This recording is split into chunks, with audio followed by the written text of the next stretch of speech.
Welcome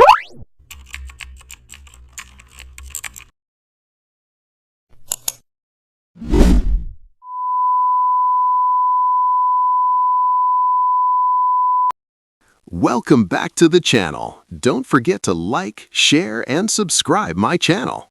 Today, we are explore how to make background removal easier with mask overlay. Open your image and make a quick selection of the subject using the Quick Selection tool. Don't worry about perfection. Open Select and Mask and switch to Mask Overlay mode to clearly identify background areas. Use the Brush tool to paint over background sections you want to remove. The colored overlay helps you avoid cutting into the subject by mistake. For tricky edges, zoom in and reduce brush size.